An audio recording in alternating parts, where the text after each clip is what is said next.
Hello, this is Orlando Mayor Buddy Dyer. Welcome home. Soar into tower. We are ready for takeoff.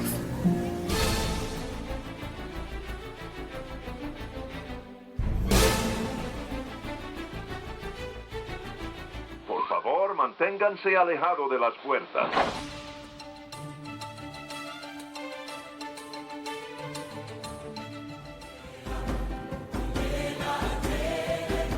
Hey, it's Amy from DVC Clubhouse. Hey Clubbers, it's Scott from DVC Clubhouse. Hey, it's Kathleen from DVC Clubhouse. Welcome aboard. It's Phil from DVC Clubhouse.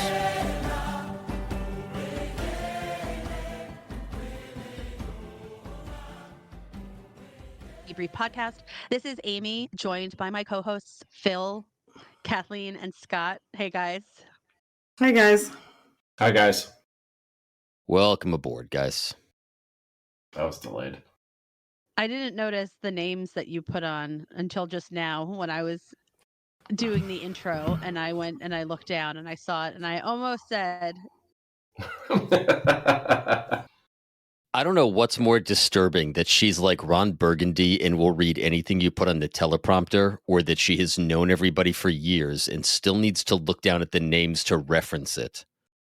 listen, it's been a long Linda. day, okay? I just spent over an hour on hold with Disney Cruise Line, and I have the songs playing on a loop in my head now. So cut me some slack, all right? Well, what song are they? What is it? Sing it. You don't leave us hanging, Amy. I'm not singing it. Why not? You can sing.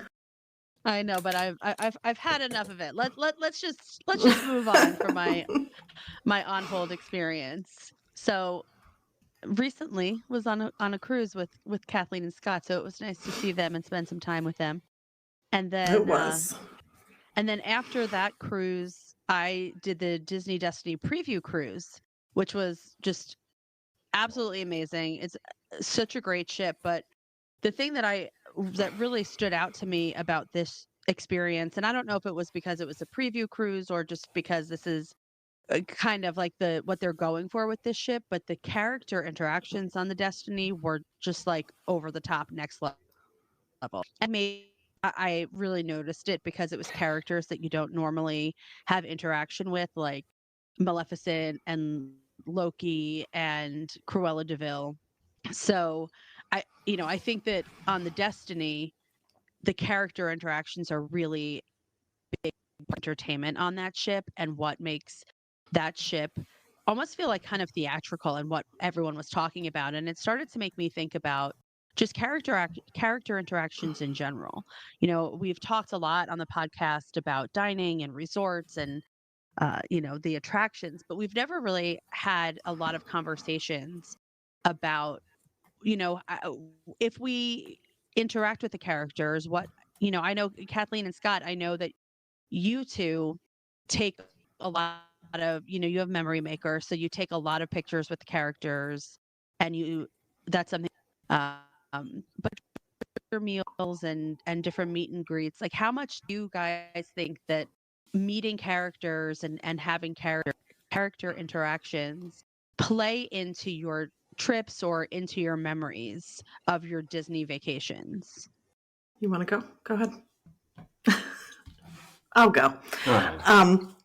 I love meeting the characters. I think they make me smile, and I don't care which character it is. Obviously, we tend to wait in line more for our favorites, of course, which are Donald and Daisy. I think I have more pictures of them than any character. I don't know. It might not be for everybody, but I know for myself, I like them a lot. I'll stop, I'll watch. For example, the other day we were up at Hollywood Studios for a little bit, and there was this, I've never seen them before. There were two guys, and it was called That's a Record. And the two guys reminded me of the guy, like, Where's Waldo? Mhm. That's how they were dressed. But they had Donald out there playing this game with them. And it was a big crowd around them. They were like, jugglers, and they were doing like tricks. But it was a fun interaction. We were probably there for 10 minutes, Mhm. but it was going on even before we got there. So that was fun. And of course, Donald was Donald. He was a pretty good Donald. But that was just an example that just That's happened. the first time I've seen that before. I've never seen them before. They're like Guinness Book of World Records. They're trying to set a record with juggling and different things that they did, and then they got Donald involved. They got people from the crowd involved, which was kind of nice. But that's the first time I've seen a character interaction like that before with such a big crowd around it. I've never, they pull people into the lines when you can just do a picture, but this was right in the middle of the park. I think it was right in front of the Chinese theater. Yes. So they just had a crowd, kind of like, where's that at? Italy in Epcot with the guy that blows the whistle and he throws the ball around and there's a big crowd around him. Sergio. Thank you. Yes. I couldn't think of his name. It was like that, but anytime something's going on like that with a character, I always stop. That's just me though. And then right before we saw that, we saw Jiminy Cricket at Hollywood Studios. Yeah, there seems to be more. What I've noticed is lately there seems to be more characters just walking around. Like Disneyland. Like Disneyland is known for. Hallelujah.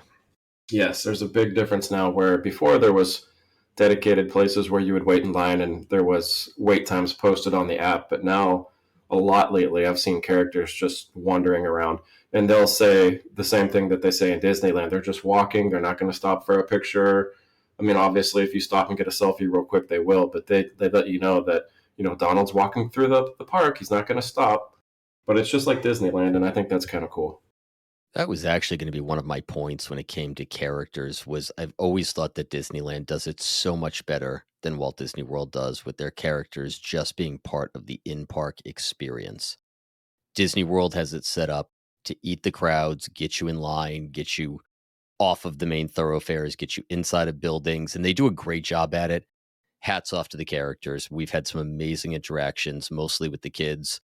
But Disneyland has them out and about. They're part of the entire atmosphere. And honestly, in Disneyland, I mean, I know they say like they're just walking through, they're not stopping, but they are pretty well known for having some amazing, albeit short, interactions with people throughout the parks. They won't stay and let a crowd form because they don't want that, but they're not like character moving from on stage to off stage. They're actually out interacting. There's short conversations, there's stops for selfies, and they push them along. It's just a totally different feel. And I think Disneyland does it so much better than we do. You don't need a fast pass to go see Wendy, darling. She's just wandering through the park with Peter, and you can stop and you can talk to her and you can interact, and the kids love it. And it just feels so much more natural than at Disney, where it's like, hey, here's another line for you to wait in, and you can see one of our three, Anna and Elsa. Right. Yeah, I think they're actually, starting to copy Disneyland, knowing how good they do it now. But it's just nice because it's just it's a surprise. You're walking through the park and you happen to see a character just walking by, and it's kind of reminds me of when I first started to go to Walt Disney World. It was like that a little bit. The few times that we've seen that where they're just like walking and you're not just waiting in line, has been at Hollywood Studios. I haven't seen it in any other park of them doing that. Which kind of makes sense because it's nice just to have that. It's such a small park. So it's nice just to see them kind of strolling around, and maybe that gets some people away from the ride lines. And I know that's what they try to do when they set up the dedicated character meet and greets, but I like it. I think like lately when we first started to go, like you guys said, we have memory makers. So we would make it a point to get a lot of pictures. I don't think we do that as much as locals, but we still do. We still do. But I know like in the parks, I don't think we do it as much as what we did. On a cruise, we make it a point to do that, because of the different, like the Christmas cruise that we did, they're in different outfits, or the Halloween cruise, we try to get those pictures, but we'll actually set aside, there's scheduled times and we'll set aside a time to actually go do that. But in the parks, it's kind of hit and miss for us if we do that. And I feel like the character interactions on the cruise are very different than they are in the parks. Me personally, I think they're more engaging. Mm-hmm. Like Donald has way more of an attitude on the cruise than he does in the parks. Like he's like Donald times 20. Mm-hmm. The Donalds that I've seen on the cruise ships. But it just seems maybe they're not. I don't know, but it just seems that way to me, that they're more they're more in character. Like they have more of a personality on the cruise. Now, I will say, as much as I enjoy the characters and meeting them randomly, I don't enjoy it as much at like a character dining experience, just because I just think it's annoying after And about the it's fifth brutal. time. And if they get out of sync, or if like we had one at Crystal Palace, I think a year ago, where we didn't want to leave because Eeyore had not made it back around and everybody else had made it around twice and you were still waiting on Eeyore. It's like, guys, we finished dinner 45 minutes ago and I don't want to hold the table, but I just gave you $325 for this meal. Get the donkey over to my table real quick and we'll open up the spot for you. But come on. Get the donkey to my table.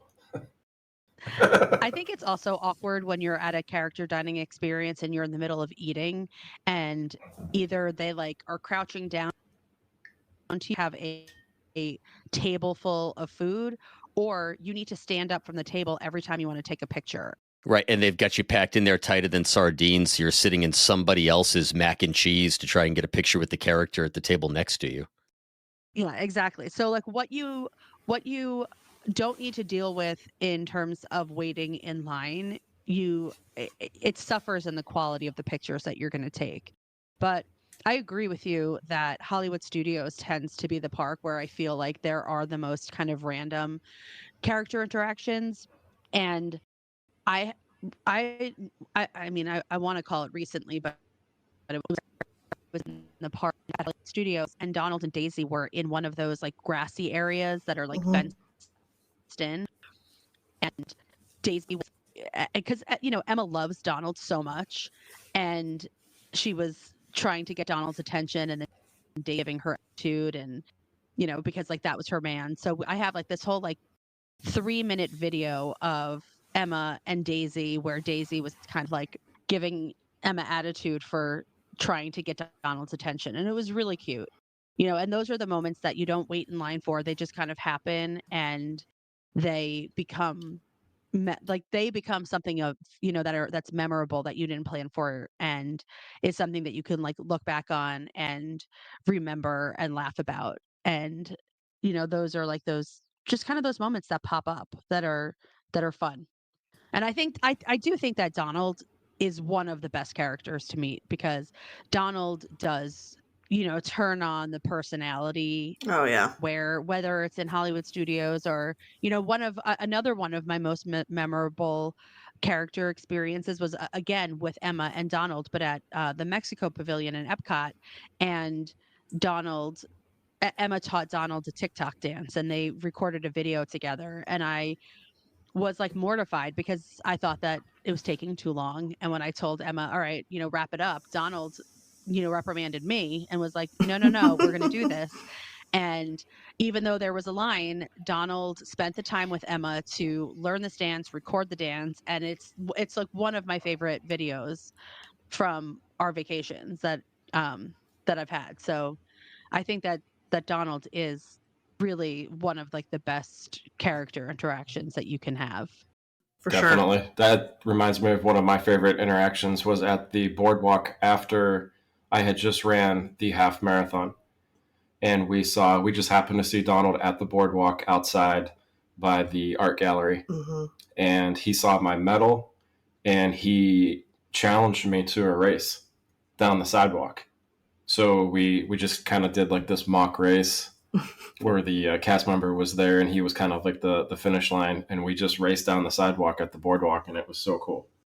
You know, you guys mentioned characters in the park, and I just wanted to circle back real quick. I think back on all of the photos I have of myself when I was really little. We're talking early 80s, give or take 82, 83, and they're all characters within the park. So at one point, Walt Disney World did have those characters wandering around for meet and greets. They weren't in lines. They were just out there engaging with the guests. But one point I want to make is I think Magic Kingdom has also done a pretty decent job in a couple of specific areas with bringing characters out. Country bears have always wandered down in Frontierland. For as far back as I can remember, no matter what the year, you could find one of them out wandering in front of the show. And I think a lot of that was to drive people into the show because it kind of gotten forgotten about. But they were always out there wandering. And the other one that we've seen year after year is Peter Pan running around the turrets in Fantasyland next to Seven Dwarfs Mine Train. I can't tell you how many times our kids have been interacting with Peter, and he goes out there and works the crowd. He plays hide and seek with the kids for 45 minutes at a time around Fantasyland. He does games with them. Talk about some of the funniest interactions we've had. He was out running around playing hide and seek and tag with the kids in Fantasyland. And I've got my big camera out with my big lens and I'm shooting photos. And I turn very quickly and pull my camera down from my eye to talk to M, and I see everyone gasp. Apparently, in the 5 seconds I took my camera out, he was running away from the kids. He tripped. He tucked and rolled about 4 times, scraped himself all up, jumped up to his feet, said, "I'm okay," and kept running with the kids. And 2 minutes later, they escorted him off stage into the back because he was a mess. But they're out there all the time, actually playing with the kids and interacting and engaging. And it's kind of fun to see it back there, especially with a character that's as exciting as Peter Pan and just so flamboyant and in your face and acting like a kid. It's really been a lot of fun to watch that over the years. I love them all. I am curious, like the qualifications to work as a cast member to be a character. I would love to know the training and the different things that they have to go through in order to have that job. There's been a bunch of reports made for it as far as the face characters and what they have to go through and how they have to do it and how often, they have to go into the fully suited, the non-face characters and spend time in there. They have to learn how to interact before they can even progress up to that level. Yeah. I've seen a couple of TikTok accounts of former cast members or cast members talking about what their process has been. And it's pretty in depth. And I mean, they need to be able, as particularly the face characters, when they talk to you, they need to be able to maintain conversation with you and stay in character. And that is a talent, because who knows what's going on around them. And I mean, like you just said, Phil, Peter Pan fell and was able to stay in character, that has to take extensive training. Or just an incredible personality. You think back on all the ones, arguably a lot of ours have been princesses because Luke kind of grew out of the character meet and greets kind of early, but Mackenzie still to this day wants to go see the princesses. And some of them are fairly simple. Cinderella is always very classy. But you go and I think, Ariel is always a lot of fun to interact with in the meet and greet. Rapunzel is phenomenal to interact with on the meet and greet. She just plays the part so well. But staying in character, I have to say my absolute favorite are the evil stepsisters. They are fantastic in how they interact with the crowd back and forth. I will never, ever forget one asking to kiss Luke and him saying no and her kissing him anyway and him coming unglued at about 7 years old because he didn't give consent. They play the part so well, arguing with each other, arguing with the guests. They're just spot on. Yeah, they are pretty good. I have a great memory of Allie. It was Mickey's Very Merry Christmas Party, and she was dressed up as Cinderella. And so I have a picture of her with this stepsisters and the stepmother, and they were, stayed in character, treated her like she was Cinderella, and it was absolutely adorable. And then I have this, and she look on her face, they're treating her like she was Cinderella, and it's just adorable. It's one of my favorite. We are going to hope that was captured on your side. Otherwise, it's going to be an interesting edit after the fact. All right. Well, she's frozen on screen. Scott, Kathleen, anything to add? Scott, you're muted. We're in disaster right now. Oh, my God. Let's just start over. No, I just said I want to go through the training. I can't imagine the emphasis that they have on preserving the magic.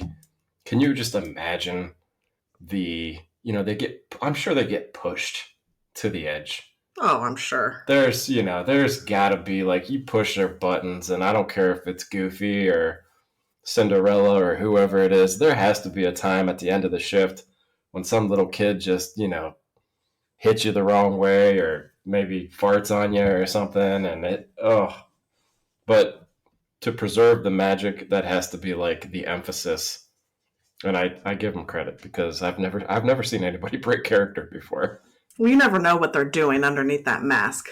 They might be Well, but the rolling face their characters, eyes. think about Yeah. it. You know that Jasmine and some of these other princesses who are very pretty, and you've got to have this, this nasty dad who just can't seem to keep his hands to himself. And I say that, I think one of the few times I've seen a video of a character breaking was Gaston. And there was a woman who just would not stop touching him. And he broke character and had her escorted off stage. He was not having it. Oh, wow. There's some definite no-nos that they have to, they have to enforce. But I think I did. I saw a video of Gaston. There was a woman that was hanging on his arm, and she kept putting her arm around him, and he was not having it at all. Talking about characters, I think we'd kind of be remiss if we did not mention the character interactions in all the Run Disney events.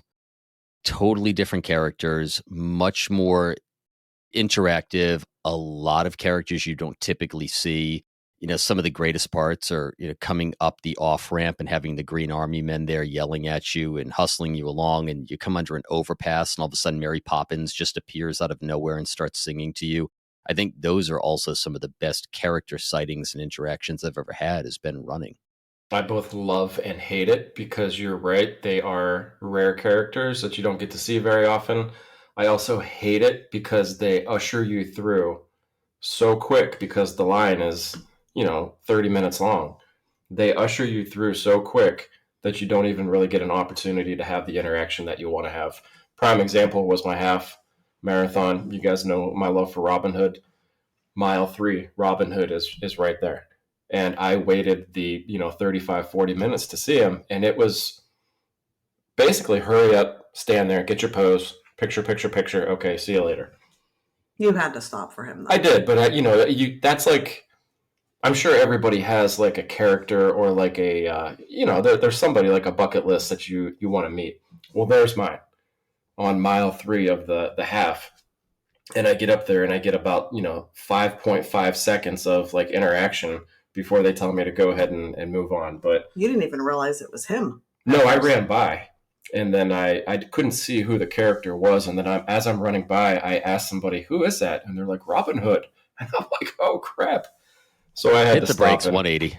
I did, but yeah, like I said, I both love it and I hate it because great characters, but limited time.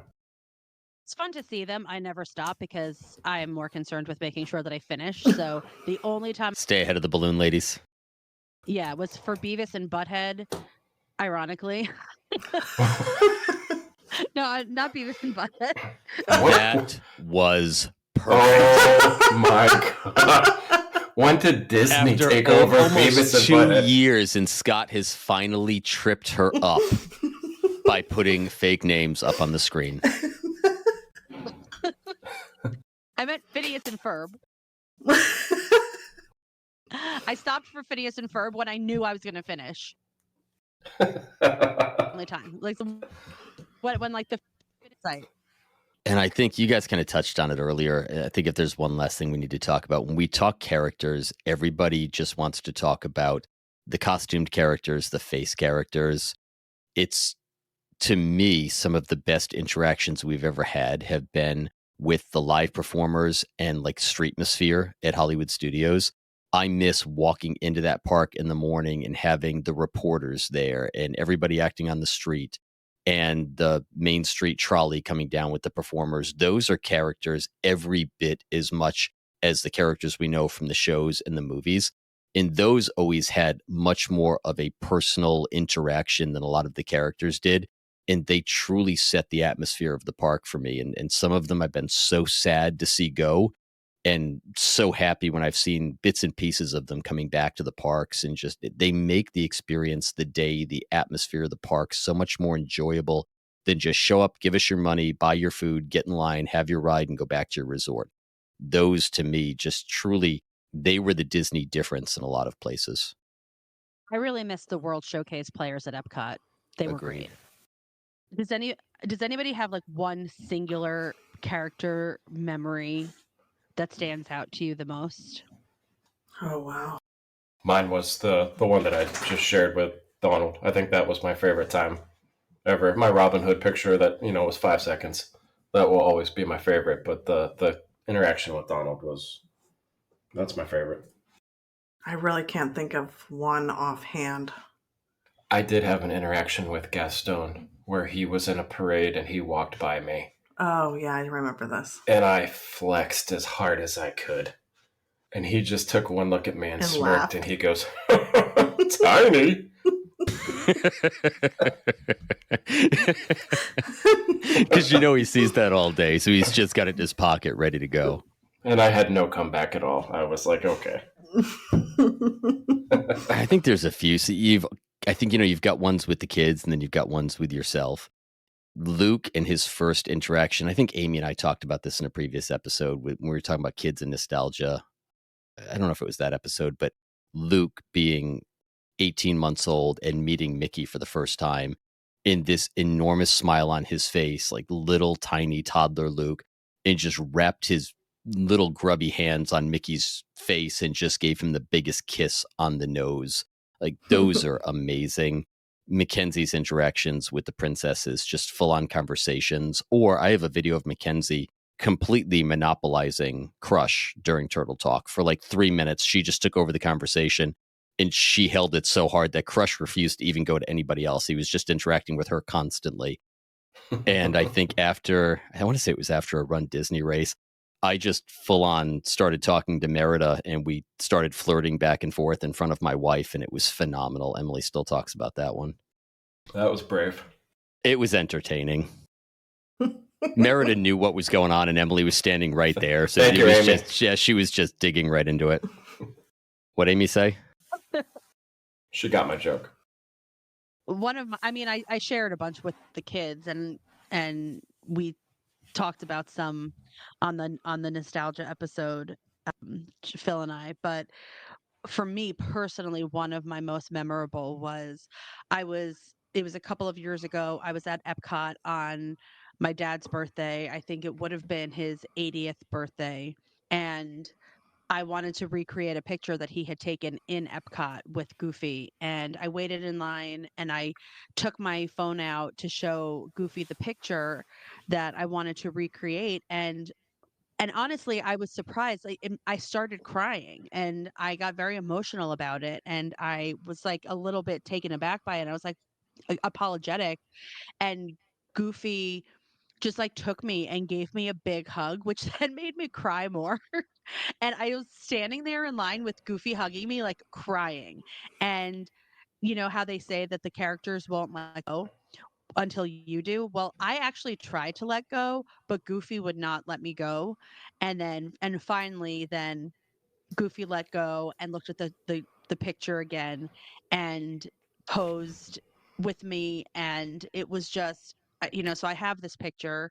It was just such an emotional moment, and it felt so silly to me because here I am, this grown woman crying with Goofy, but it just reminded me so much of my dad, and it felt so special, and it felt so meaningful that Goofy really cared. Like the person who was playing Goofy wanted to make it a, a moment for me, and and not that like Goofy can judge or they can't talk, but you could just tell that this person not only was great as Goof, but just was able to like communicate empathy dressed as this character. And it was just such a special moment. So that's probably ranks in my top 5 character moments. Especially one for, just me. So many of them I have with the kids, but to have one that was just so meaningful with just me is something that I really appreciated and stood out to me.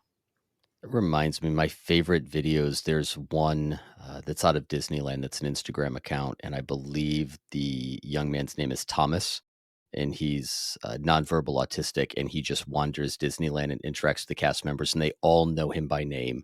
They all take their time with him. They remember him. They understand his needs. He is allowed to touch and hug and everything else, and they just allow him into their world. And the rules don't apply the same for him because they understand that this is his world. And the other ones that always get to me is when a child will run up to one of the characters and one of the characters will crouch down to talk to them. And the parent says, I'm sorry, he's deaf or he's hearing impaired. And the character immediately just starts to sign off with the child. I'm like, that's amazing. That's the magic right there. Mm-hmm. Yeah, I mean, I think Yeah. that there are so many of these character interactions that you don't seek out. And I know, like, for me personally, I am not a huge character dining fan. I don't really, even on the cruise ships, I don't really stand in line.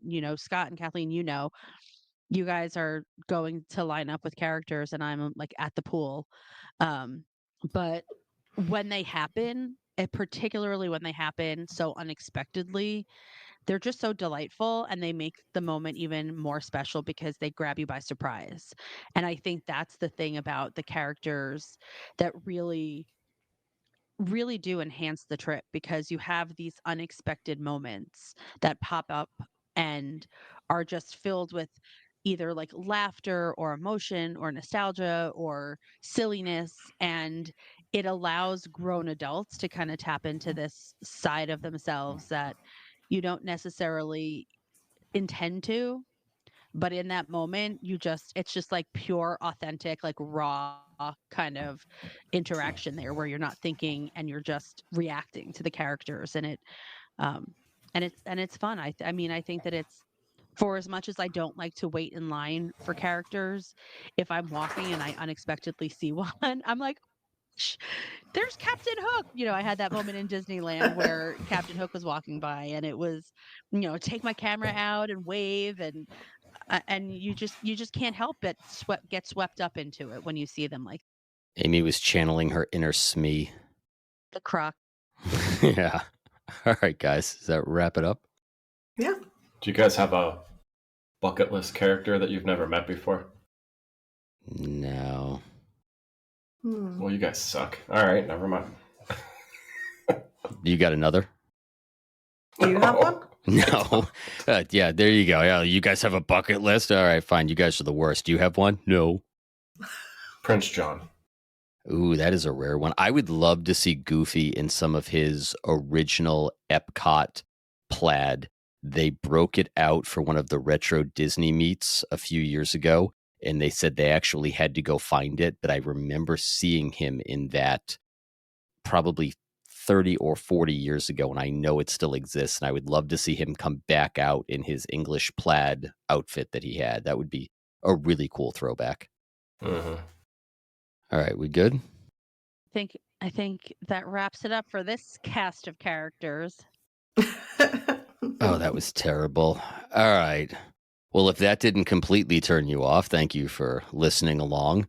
And we'll try to ignore that last terrible dad joke. That doesn't even qualify as a dad joke. That's a stepdad joke.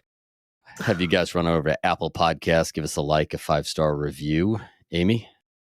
And if you don't already follow us on Facebook, you can find us at DVC Clubhouse. We're also on TikTok, Instagram, and YouTube. And until next time, we'll DVC you real soon. Bye, guys. Bye, guys. Hey, did I tell you guys I found my ladder in my garage the other day? It's my step ladder. I've never met my real ladder. Bye, guys.